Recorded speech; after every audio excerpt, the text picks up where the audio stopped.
Everybody, I'm Jake Alexander from Action Accounting. We're here to talk to you about some tax strategies for real estate professionals today. We're going to dive right into this here in just a minute. Before we do, I always like to do just like a quick technology check because on Zoom, sometimes things go great, sometimes things go off. But just type in the chat to make sure everyone can hear me and everyone can see me before I get 15 minutes into this thing and then we realize, hey, your microphone wasn't working or anything like that. So do me a favor, just type in the chat, make sure everyone can hear me. All good. Thank you so much. I'm going to do my best to make this not like a normal, boring CPA talk as much as possible. I'm going to do my best to keep you all engaged and entertained over the next 60 minutes. And so thank you so much for taking some time out of your day. I really appreciate it. Before we jump in there too, while you guys are still in the chat, type in one word that comes to mind when you think about taxes. And be honest, right? We don't need to sugarcoat it. You could type in there terrified. You could type in ouch. You could type in I need a drink, whatever it is, write off, dreadful, painful. There we go. A lot of those terms. We want to get those out there. And like I said, I want to make this as entertaining and as engaging as possible for everybody. So we're going to jump right in here and we're going to kick things going. Thanks so much for interacting so far. I would encourage you all to interact through the chat room as much as possible throughout here. I'm used to doing these presentations live and in person. Doing them on Zoom, I think, is a much more effective way so we can reach more people. But I say all that to say, ask your questions, interact. If you have a question on the topic that we're discussing in the moment, feel free to type it in. We may or may not stop and answer the question on the spot, but we'll definitely answer all of them before we get to the end. We got plenty of time built in for Q&A too. So use the chat box, type your questions in there as much as possible, and we'll get things going here. So in true accountant fashion, got to start with an agenda just so everybody has clear expectations and we know what to expect. Always start with an introduction. I like to start with a little bit about me and Action Accounting, which is the name of our business. At the end of the day, this presentation is not about me, but I always think it's nice. I'm not some perfect stranger up here talking to you all for the next hour. So just a little introduction to us and our company. Then we're going to go into big picture, and we're going to talk about the tax code. I like to talk about it from a big picture perspective first because I really like to break down what is it, right? What is the tax code? Who's it for at the end of the day? And how does it work? Because the more you understand those things, the more you can utilize it to your advantage, which is what we're all here for, is to learn how to maximize deductions that are entitled to you as a business owner. So that'll be our big picture. Tax code is where we'll start off on. Then we'll get into our main section. This is like the meat of the presentation today. And so we're going to play around my favorite game, which hopefully by the end of this presentation, it's you all's favorite too. It's called Is It Deductible? So I'm going to bring some pictures up on the screen, and I want some interaction from everybody here in the audience to let us know whether you think those items are deductible or not. Then we're going to kind of talk through some of the psychology and some of the reasoning of why maybe some things could be deductible or why not. From there, we're going to go into some actual tax strategies. So these are actual strategies you can use in your real estate business to save money on taxes every year. And I always like to talk about a little bit of tax myths too. So there's a lot of rumors out there in our industry, I guess, in every industry has some sort of element of that, but especially in ours, there's also a lot of like internet gurus out there that, tell you you can write off your dog as a security system and all sorts of crazy stuff too. So we're going to jump into a little bit of that, a little bit of the myths that are out there in the tax world. And then from there, we'll go into our wrap up. So we'll do a little recap of everything that we covered. And like I said, save plenty of time for Q&A. So if you do have questions, type them in throughout the course of the event or save them to the end. We'll make sure we get all of those answered. And so that's the agenda. Those are the things we're going to cover today. Once again, thanks for taking time out of your day to join us. Introduction. So I'm Jake Alexander from Action Accounting. It's the name of our business. We've been around for 10 years. There's a team of 11 of us at this point. We have clients somewhere between 500 and 600 clients spread out all across the U.S. At this point, I'm here in our lovely corporate office, which is in Tampa, Florida, right by the airport. And in our company, we have 4 main departments. We have a bookkeeping department where they're responsible for creating financial statements for business owners. They categorize and reconcile all of the income coming into the businesses, all of the expenses going out, so we can have their books ready for tax time at the end of every year. But most importantly, we do that so we can help the business owners understand how much money's coming into the business, how it's coming into the business, how much money's going out of the business, and how it's going out. Then we really teach them how to utilize those financial reports as a ways to make good business decisions moving forward so they can help grow their business. So we have a tax prep department They're responsible for compiling and filing tax returns in a compliant and timely basis every year for businesses themselves and the respective owners of those businesses. We have a tax planning department, which is where I spend a majority of my time. This is where we put proactive strategies in place to help business owners save money on taxes. And that's where the real magic happens. You're going to hear me say that multiple times throughout the course of this presentation, is that tax planning is where the magic happens. And that's what we're doing here today. I applaud all of you for taking time out of your busy schedule to learn a little bit more about taxes and educate yourselves on ways you can save money, because where it really happens is between now and the end of the year, not when we're retroactively going back to previous years. So last but certainly not least is our business consulting department. We help business owners put systems and processes in place so they can grow and scale their business. And so that's our company in a nutshell. A little bit about why we're different. We focus on proactive tax planning. And I know I just said that, and I'm going to continue to say it a whole lot through this presentation. But that's a big deal, because the reality is most accountants don't. Most accountants are historians. They're focused on the past. And for whatever reason, a lot of them enjoy saying no when clients bring to them creative strategies or aggressive strategies. And we like to think of ourselves as the opposite. We are strategists. We're focused on between now and the end of the year. What are the things we can do? How can we structure things? How can we set things up properly so our clients can pay the least amount of taxes as legally and morally as possible? And so we help you write the story, and we help you, instead of saying no to the ideas that our clients have, we enjoy coming up with creative ways to say yes. And so that's a little bit what separates us from the herd, from other accountants that are out there. And so the reason that proactive tax planning is so important to us, this is kind of more of that big picture that I wanted to get started with. I love starting with this right here. This is a quote from Judge Billings Learned Hand, who was a United States Court of Appeals district judge. And this is an opinion from him. It's almost 100 years old. So it's been around for almost 100 years, and to this day has still never been superseded or overruled in a court of law. And so he said, anyone may so arrange his affairs so that his taxes shall be as low as possible. It's not bound to choose the pattern which best pays the treasury. There's not even a patriotic duty to increase one's taxes. And so to me,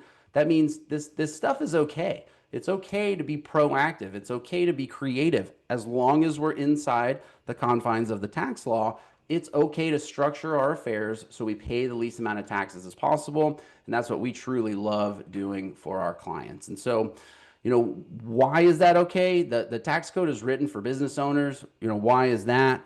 It's because 2/3 of all new jobs in the US are created by small businesses. Up to 40% of economic activity is attributed to small business. And when you really understand at the end of the day what the IRS is, to me, it helps clarify a little bit. And so at the end of the day, what is the IRS? They're a debt collection agency. They're the biggest, most powerful one in the world, so you don't want to mess with them, right? But at the end of the day, their job is to collect money from taxpayers. We tell our clients, your job is to pay them the least amount of money as possible. And so continuing on that big picture, it's all about being proactive versus reactive. In my opinion, that's the difference between true tax planning and tax preparation. And what's the best approach is what everyone always asks us. If you ask me, there's 3 different types of taxpayer out there. And I don't mean this in a good way or a bad way. This is just over 10 years of being in this industry. It really breaks down to 3 main categories. There's people who file their taxes and they wish for the best. And they're kind of like crossing their fingers, and you're like hoping and praying, please don't say that I owe $10,000, or please don't say that I owe $15,000. We're kind of just getting everything together at the last minute, doing what we can, and then hoping for the best. Second one is people who have heard of write-offs. They've heard of deductions. They've heard of some strategy, but they're not 100% comfortable with it, and they don't fully understand it. And then there's people that plan year-round, and that is where the magic happens. Is tax planning, proactive, getting ahead of this stuff, understanding it, and having a good team on your side is going to help you complete things, but then just understanding it as much as possible at the same time. So, all right, that's a little bit about the big picture, sort of just the concept of what the tax code is, where it came from, and what it means. I want to jump in here. And like I said, I'm used to doing these in front of a live group of people. not so much on Zoom. So we're going to see how this works here, but this is going to be the interactive portion of the meeting. We're going to need to use the chat. And so we're gonna play a game called Is It Deductible? I'm gonna bring some items up here and I want you all to type in the chat whether you think those are deductible or not. And then we're gonna have a little conversation about it to understand some of the theory behind it too. And so the first one is a coffee mug with your company logo on it. Is that tax deductible? Got a yes, got a couple popping in there. A bunch of yeses. I did this about a week ago and somebody said no. So marketing baby. There we go. Absolutely. So yeah, it's absolutely deductible as a marketing expense. Same thing with pens or business cards or clothing with your logo on it. I say that specifically because a lot of real estate agents, for whatever reason, think if they just go out and buy fancy clothes for their appointments and for their client meetings, that those are deductible. I'm here to tell you it's not the case. However, if you were to buy shirts with your company logo on them for marketing purposes, those could be considered deductible marketing expense. And so the thing to keep in mind here is it's got to be ordinary, it's got to be necessary. There has to be a specific business purpose, which in this case, marketing your business would be that business purpose. It has to be directly related to promoting the business. And so that's our first one right there is deductible marketing expenses. The next one, what about a Rolex? No, there we go. You guys are doing good. If it's branded, okay, now we're getting somewhere, right? We got some yeses, we got some nos, we got some maybes. This one I like to dive into a little bit. So entertainment is not deductible, right? So it's a Rolex would not be deductible. Cannot be purely personal. It cannot be for entertainment purposes. Cannot be considered a lavish gift, and it must be directly related to promoting your business. And so I like to have a little conversation on this one right now because there's usually someone in the audience who says, well, you know, Jake, I sell luxury homes and I sell them to very, very wealthy people. So technically, I need this Rolex to explain to them that, you know, I'm on their same level and we're both of the same level of success. So that would mean that I could write that off, right? And I'm here to tell you the answer to that is no. It cannot be purely personal, can't be for entertainment purposes, can't be considered a lavish gift, and has to be directly related to promoting your business, which a Rolex would not. However, I was doing this presentation a few weeks ago and somebody said, well, what if you are a Rolex repair person? I said, okay, so that could be interesting. So technically, if your business was buying and selling Rolexes and you were buying one for inventory purposes, then yeah, that's a completely different story. But to think of lavish gifts or personal items as a marketing expense, that is absolutely not going to fly with the IRS. So we keep it going. All right, what about this one? Dinner with a client at Burns Steakhouse. Is that deductible?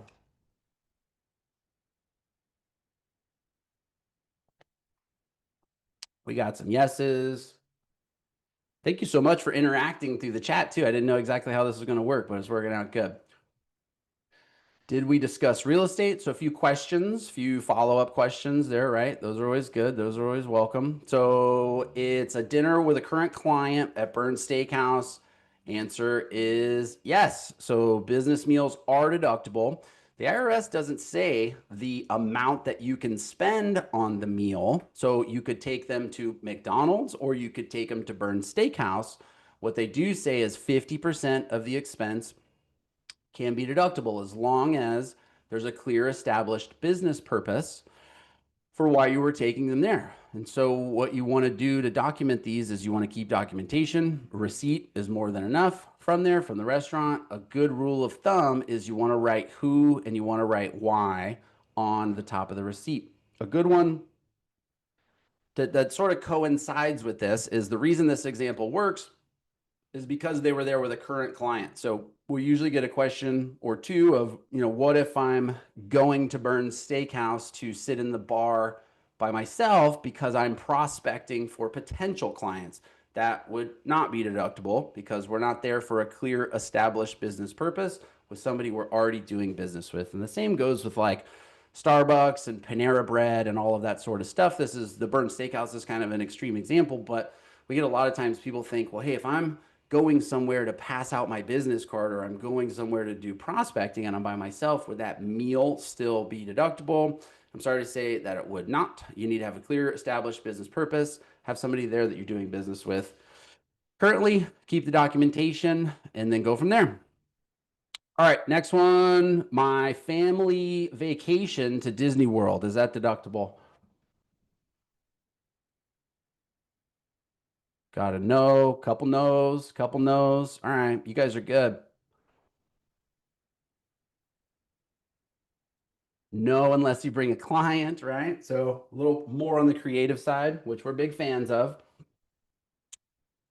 What if you went to see a KW office there? Could it all be deductible? Okay, interesting. So, as I said before, entertainment is not deductible, right? So, if we bought tickets to Disney World, that is not going to be a tax deduction in our business.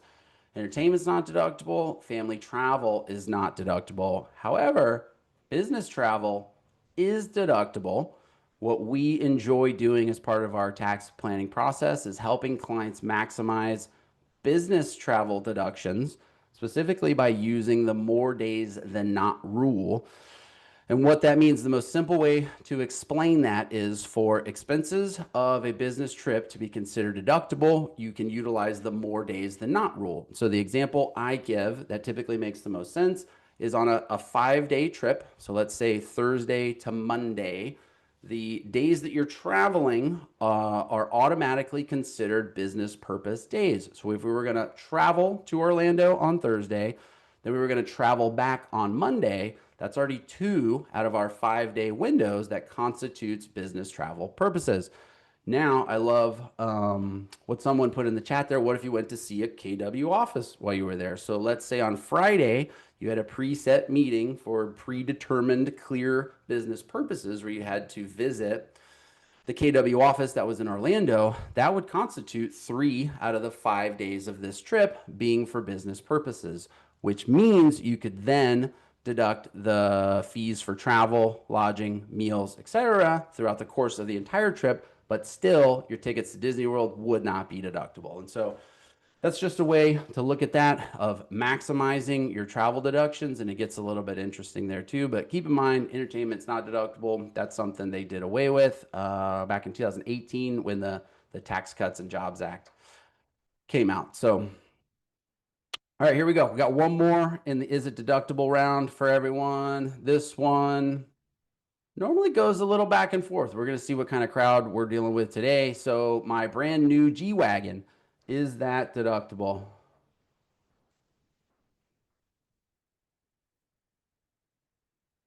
Got a yes. Another yes. And this one gets a little bit interesting here. So when it comes to business vehicles, if it's purchased for business use, there's got to be a profit motive, right? So we're using this vehicle to generate a profit in our business, which means we're going to visit clients, we're going to show properties, etc. There's a section of the Internal Revenue Codes called Section 179 says if the vehicle weighs over 6,000 pounds, if you use it for more than 50% business use, because of, just came out, it's called the One Big Beautiful Bill Act, you can actually depreciate up to 100% of the total cost of that vehicle in 1 year. And so for a vehicle like this, which costs $80,000 to $100,000, this could equate to a very large tax deduction in the first year for you if we utilize this one properly. And it doesn't have to be a G-Wagon. It can be a truck, SUV, all sorts of different vehicles qualify. A question we normally get here is, what if I have a vehicle, but it doesn't weigh over 6,000 pounds? The answer is we still may be able to deduct it if it's used more than 50% in your business. The first year amounts are just not as high as if it does weigh over the 6,000 pounds. And so somebody asked in there, do we need a sign on it? Not necessarily. That is a question we get pretty regularly. If I have a vehicle, and I put a sign on it or I put a wrap, does that automatically qualify it for 100% business use? The answer to that is no. The cost of the sign or the cost of the wrap would be 100% deductible, but just doing that doesn't constitute the vehicle being used for business use all the time. It's really about tracking your mileage, which we'll talk about a little bit lower here, or in a couple more slides when we get there, we'll break that down. So you don't have to have a sign. If you want one, then the cost of the sign is deductible, but doesn't automatically constitute the vehicle for that too. So then somebody asked, what if it's leased? Great question. We'll break this down a little bit more here in a couple of slides when we get to vehicle deductions. So remind me, and I'll make sure to break that one down there too. So that's just kind of a fun way of diving in, talking about things that are deductible, things that aren't. And as you can see, there is some conversation and there's some strategy that goes into these things depending on what it is you're doing, how things are being utilized. That's what determines the overall amount that we can deduct. And so what happens once you sell a car? That's a good question. So Christy asked, what happens once you sell the car with depreciating all of it the first year? So if that does happen, so if you purchase the vehicle, you take the deduction in the first year. You can leave it on your books for as long as you would like. However, if you do sell the vehicle or trade it in, there's a little thing called recapture, where we're actually paying back a smaller portion of the depreciation you took on the vehicle in the first place. Where that can catch up to you is if you buy the vehicle, depreciate it 100%, then sell it.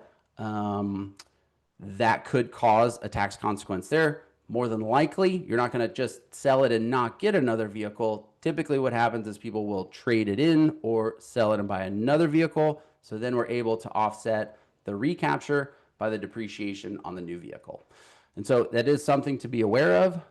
9 times out of 10, the amount of the deduction you're going to get from depreciating the vehicle is higher than the recapture amount. So typically it's more beneficial, but great question. I appreciate you bringing that up, and hopefully that answers that. And so, all right, we'll keep going. We're going to get into some tax strategies here. So these are tax strategies, things that actually matter. These are things that on the surface sometimes don't look like they make a big difference, but the way all this works is it all compounds. We want to take as many strategies as we can, maximize them as much as possible. And when we do that, it's going to make a compound effect on the amount of taxes that you pay for years and years and years and years. And so these are things that actually matter. Home office, I love to talk about this one.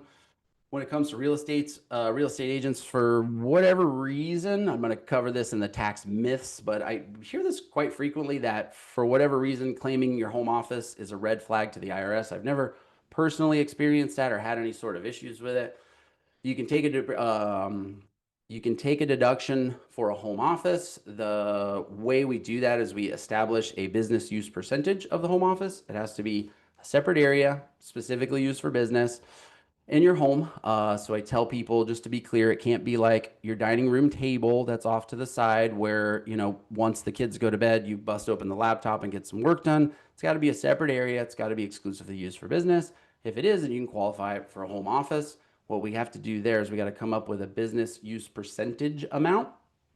We do that by taking the square footage of that space divided by the square footage of the entire home, and we come up with a business use percentage. Then from there, we can actually take that percentage of rent if you're renting the property. If you own the property, the mortgage interest and real estate taxes, utilities, any improvements you do to that space specifically, or one that a lot of people forget about is if you do an improvement to the total household, depending on what it is, we may be able to take a percentage of that amount as a home office deduction too. That's for maybe like getting a new roof or replacing the AC system or replacing the windows in the house. We can't take that whole amount, but the amount that applies to the home office may be able to count as a deduction for you there. So that's definitely a good one. And that's one that'll routinely add up. We routinely see that amount to anywhere between like $6,000 and $10,000 in deductions for clients. And so think about that on a compounded basis, over the course of the next 10, 12 years, how much money that's going to put back in your pocket. And so next one, auto expenses. So here you can do the actual expenses or you can take the standard mileage rate. And so the itemized expense method is what I was describing just a few minutes ago, where you can potentially take a depreciation expense for the total value of your vehicle. That's for when you have larger amounts of income, we can recommend doing that to offset potential taxes owed. If you're going to go that route, you can take the depreciation on the overall value of the vehicle with also other actual expenses as well. So that's the actual money you spend on gasoline putting into the vehicle, oil changes, maintenance, tires, updates, that sort of stuff too. Those would be the actual expenses. And then at the end of the year, we're going to take same concept as with the home office. We're going to take the business use percentage of those expenses and be able to claim that as a deduction on the tax return. Or we can do the standard mileage rate where you track your miles.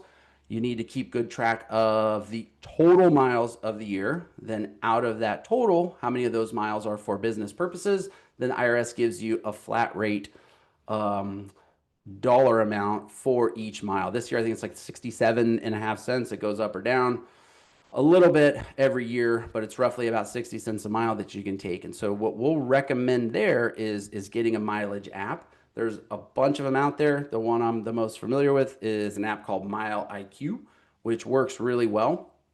It's literally an app that'll run on your phone. It'll run in the background, track all of your travel. You can go in there once a week or once a month, and you sort of hand pick which routes were for business, which ones were for personal. And it gives us a really good report at the end of the year that we can then use to figure out what's the best method that's going to give you the most deductions, which would be the standard mileage rate or the actual expenses. So that's a little bit on auto expenses. Somebody said earlier about a lease. Okay, so on a lease, the example I was describing with G-Wagon, that's for purchasing the vehicle. So if you purchase a vehicle, you can get really large amounts of deduction on the overall amount. If you lease a vehicle, you can still take a percentage of the lease payment every month based on your business use percentage. So how I was just describing in the actual method, where you take a percentage of your gas, oil changes, maintenance, that would include your lease costs too. Just like for an easy example, if you lease a car and it's $600 a month, you use it 50% for business, we could take off $300 a month as a deduction for auto expenses. So great question. Let's see. What if we repaint the car because it's peeling? That could be deductible right there to the amount of business use percentage. So that would be like considered maintenance, and that could be considered a deduction right there.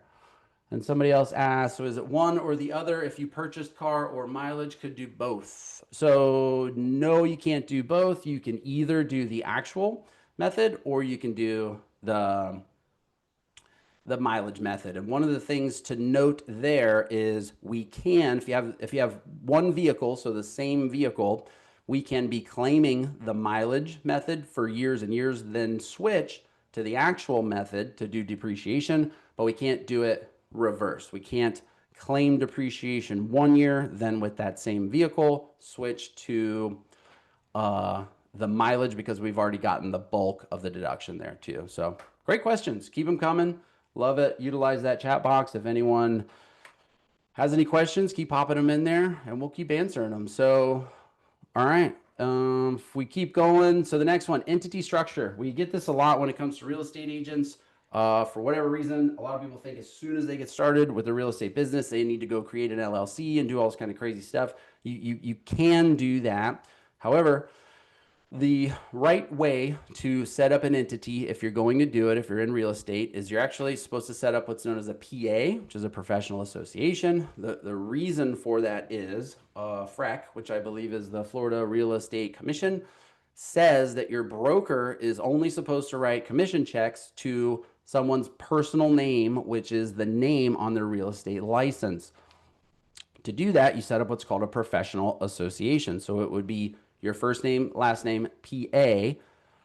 Once you have that set up, that would allow you to get an EIN number, which would allow you to then go set up a business bank account, which is the best way to do things. Then your broker would then write your commission checks to your PA instead of you personally. That would allow you to deposit all of your real estate commissions into that account. So it's crystal clear how much money came in throughout the course of the year. That would also allow you to run all of your expenses, your business expenses, from that same account, which keeps everything crystal clear and makes it really nice and organized for us at the end of the year. And so One of the questions we get is about an S corporation. So I'm not sure if you guys are familiar with that term or not, but when it comes to setting up entities, that is one of the most tax advantageous entities for business owners. For real estate agents, our recommendation is usually not to set up an entity, the PA, the S corp, and all that kind of stuff until your net revenue is over about $30,000 per year. And so when I say your net profits, net revenue, net profits, that's the number at the bottom. So if I'm in the real estate and I got a $50,000 1099 from my broker that last year, that's my gross revenue. Then I had $20,000 in all these things that I'm talking about: auto expenses, professional expenses, home office, travel, meals, all that kind of stuff. And my net revenue is 30,000. At that point, it's going to make sense for us to pursue getting the entity set up and going the PA tax as an S corp structure. I say that because the reason we want to set that up is because it saves greatly on the self-employment tax portion for taxpayers.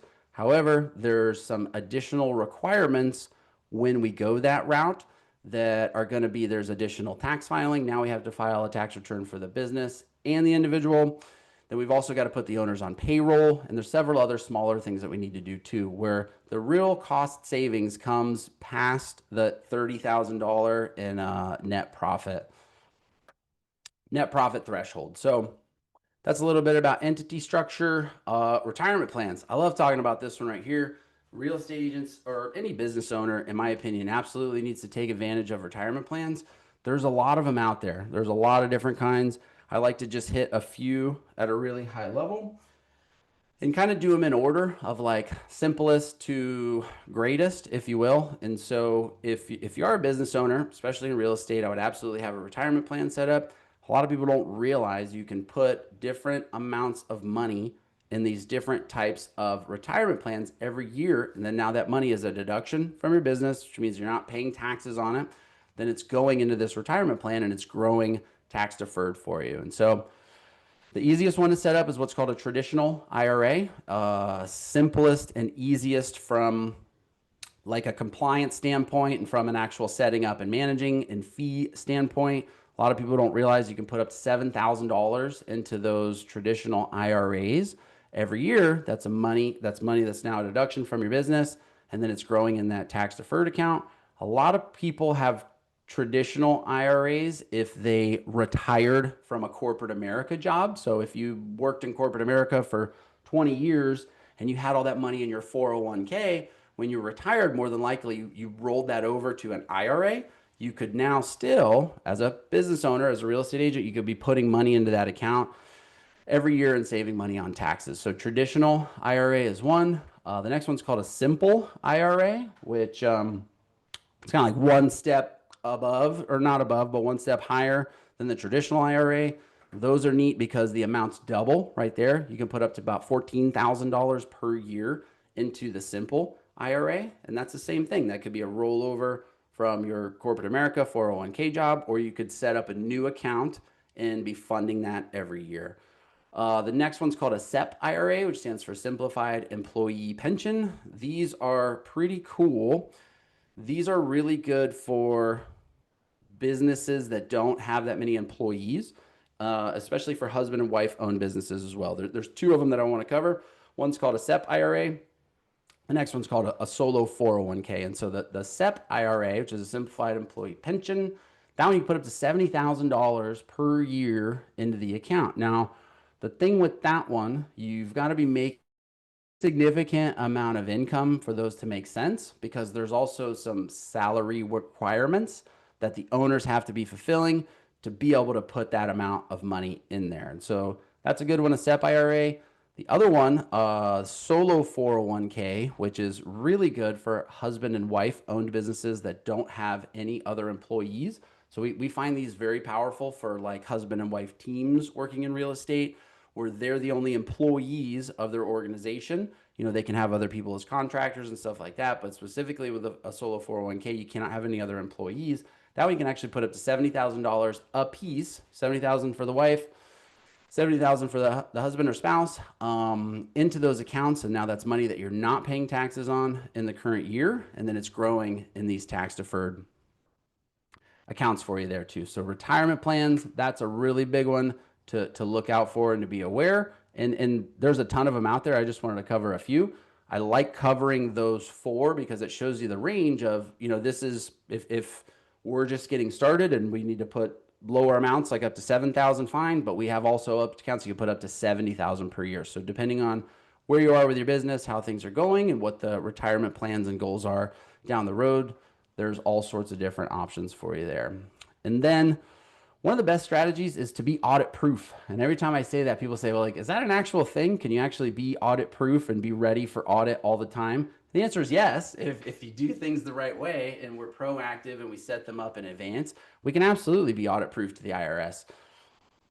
One thing we've learned about, so if we kind of take a step back for a second, in our world, audits, I guess, take a step back again for a second. In the regular consumer world, the word audit is terrifying. That means, oh my gosh, I'm going to jail. That means, oh my gosh, the IRS is going to take everything I own. I'm getting audited. I can't believe it, which is not true, but somewhat of a healthy fear, I would say. In our world, being accountants, audits are perfectly normal. They happen all the time, and they're something that we're very comfortable with because in our world, the word audit just means prove it. So if we do get audited by the IRS, they're simply asking that we prove all of the deductions that we took on the tax return. The way we do that is just by having clear and concise records of all the money that came in and then all the money that we spent. And so having a separate account set up that you're running all of your business expenses through is a really great way to do that.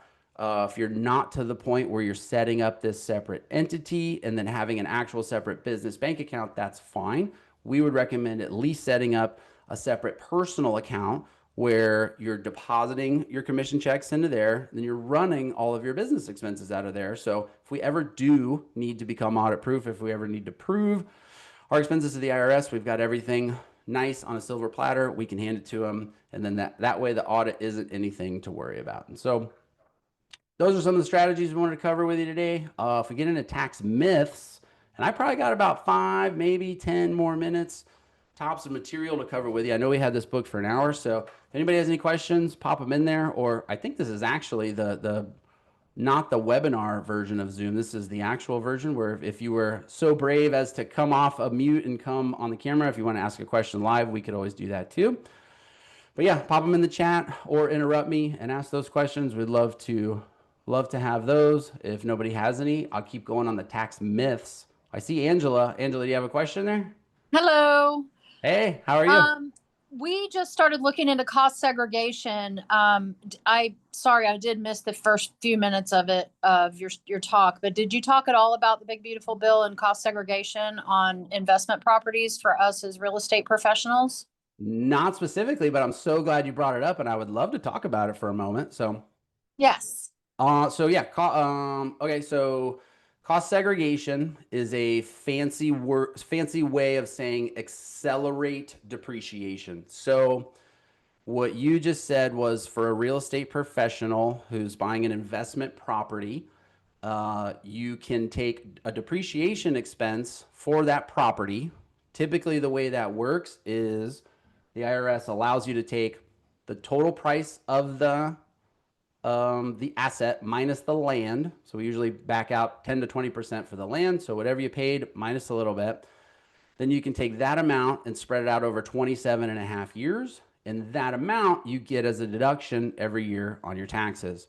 What cost segregation allows you to do is instead of spreading that number out over 27 and a half years, we do a study on all the little items inside the property that can be depreciated a lot faster. And this works really good with like vacation rentals for VRBO, Zillow, that kind of stuff.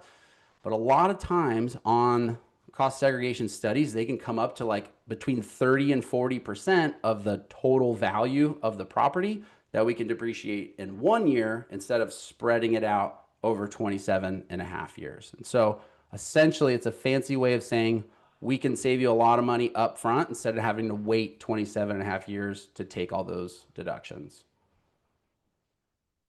Thanks. Great. Does that answer your question? Yeah, we're just starting to get into it. We're under contract right now with our first buy and hold rental property.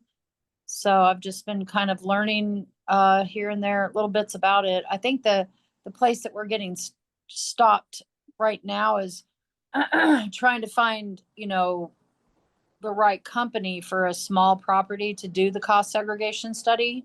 Yep. I Do you would have check anybody out. local or?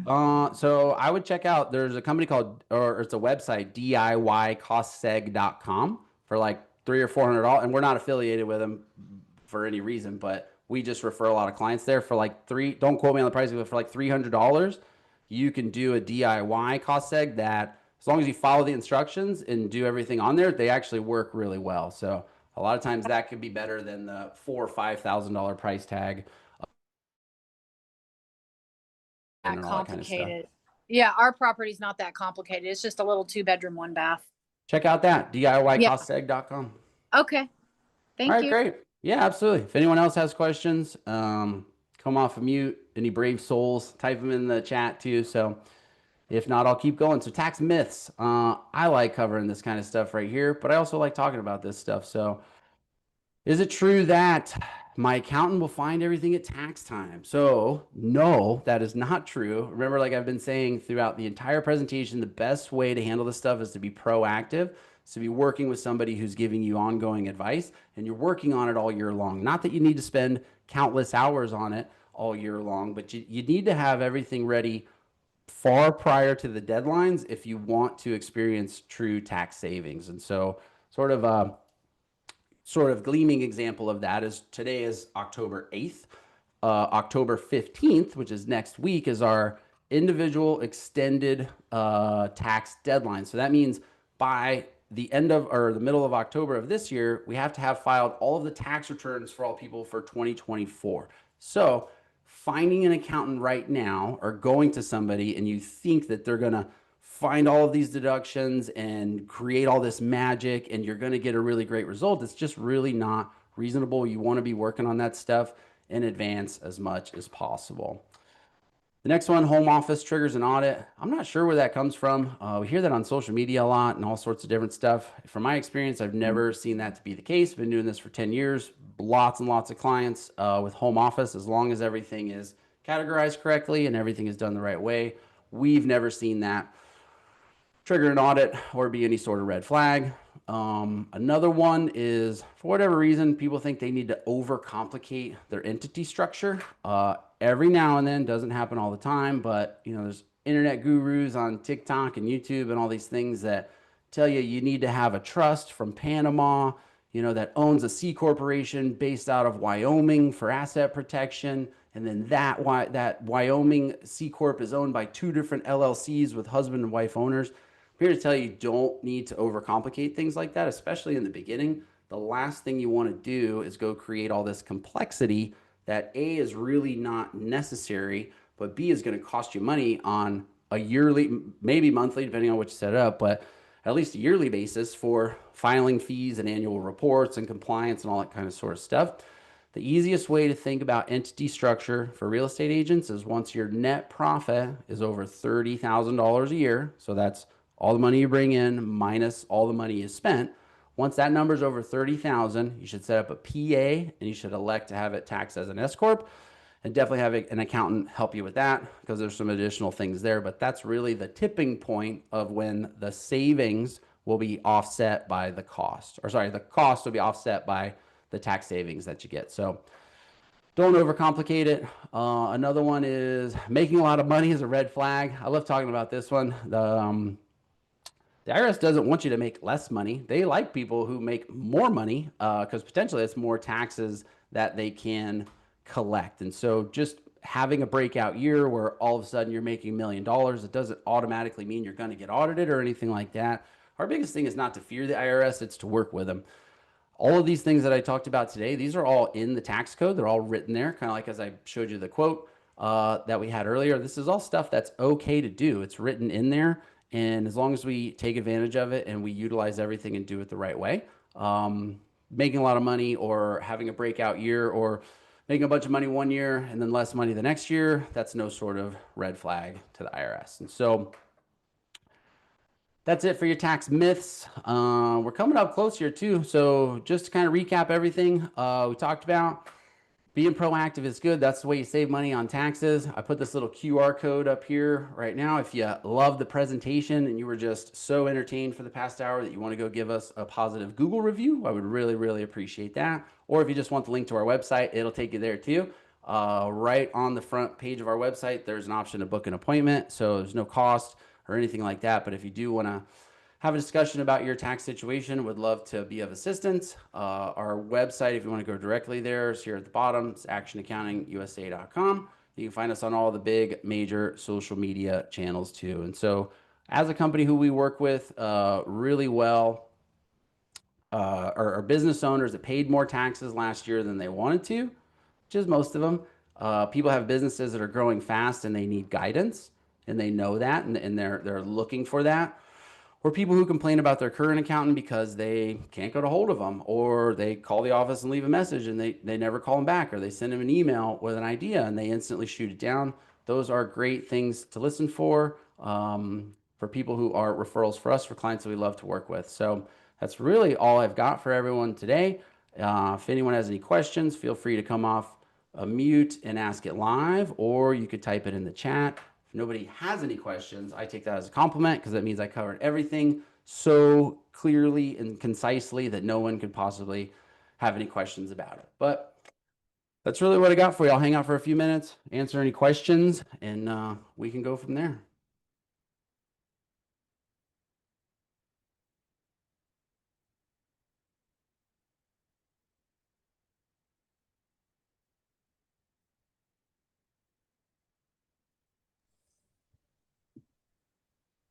I had some questions about vehicles, cost seg. Thanks for bringing that up. I love that. Thanks for the great class. Yeah, thanks for asking the questions. Thanks for interacting. There's plenty of other stuff out there too. We sometimes we get into how you can add your kids onto the payroll and set up different entities and that sort of stuff. With what we had here, though, I felt like this was a good use of the time. So Christy asked, so with entertainment, this is a good one. If we take clients to Bucks game or Lightning games, we can't write this off. No, you cannot. So not the cost of the entertainment itself. However, so like the tickets to the Lightning game or the tickets to the Bucks game or your season tickets to the box, that would not be tax deductible. Used to be prior to 2018, there used to allow actual entertainment deductions, but when the Tax Cuts and Jobs Act came out, that went away. So post 2018, the cost of the entertainment is not. However, the meals. So if you're buying drinks and you're buying food for an existing client while you're at those events, that part could be deductible. Said, oh yeah, kids on payroll too. That's a good one right there. A lot of people don't realize your children, they can work for you in your business. I tell clients they have to actually work there, like they have to actually do something, and you have to pay them in line with going market rates for the activity they're performing in the business. And so that's one you probably want to get a little clarity. For whatever reason, a lot of people think they can take one picture of their 6-month-old and post it on the company Facebook account, and then they can pay them $15,000 per year for marketing fee. It doesn't really work like that. But a lot of people don't realize you can, if they do work there and they do perform an actual role in the business, you do it all the right way. And that's your child's only income. You can pay them up to $15,750 per year per child. And that money is deductible from the business, and then it's tax-free to them. So that's a fun one right there as well.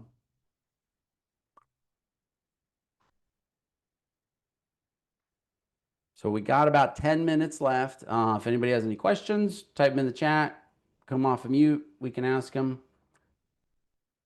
We can answer them. Angela, too, you asked about the One Big Beautiful Bill Act, how it affected the cost segregation study. It made it way better. So prior to the One Big Beautiful Bill, those deductions were going to be 40% of the total cost of the study. With the One Big Beautiful Bill, that extended it to 100%. So it made it a lot larger, basically. Yes. Yep. So that's the same thing with the Section 179 deductions that I was talking about with the business vehicle and several other things too. So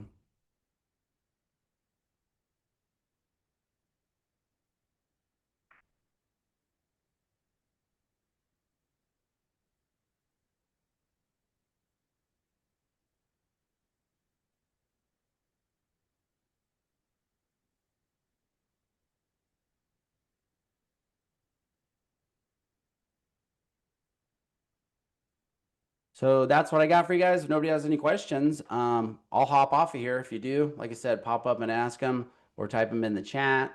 Looks like we still got a few people hanging out. I had the time blocked off till 1. If anyone doesn't have anything else, we'll give you a few minutes back in your day, though. If anyone needs any help, I'll put our website address in the chat too. If you want to have a conversation about your specific situation, go to our website. You can book an appointment. We'd love to have those conversations too. You can follow us on social media. I won't say I'm like a guru like some of those people out there, but we do post occasional tips and tricks. And then once a month, we do a webinar specifically for business owners on how to save money on taxes. If you guys want to be invited to that, we'd love to have you at those too. So Thank you. It was very informational. thanks for coming. Appreciate that. Thank you. Somebody asked, can you repeat the number you can pay your kid for marketing a month per year? So it's not a specific number out there. It just has to be justifiable. So where this really makes sense is, once they get to like the 8 years old, 12 years old range, you can pay them for doing like admin activities in the office. You could pay them like a cleaning fee. That sort of stuff is where it can actually start to materialize and turn into something. For the marketing thing, there's not an actual guideline or an actual template out there. What I was describing is a lot of people like to get a little aggressive on that one, which we don't recommend doing that. So if you really are using your child on an ongoing basis for like marketing your business and those sort of things, I could see justify paying $500 a month, $1,000 a month. It just has to be something that we could justify if it were to ever get questioned by the IRS. So hopefully that answers that.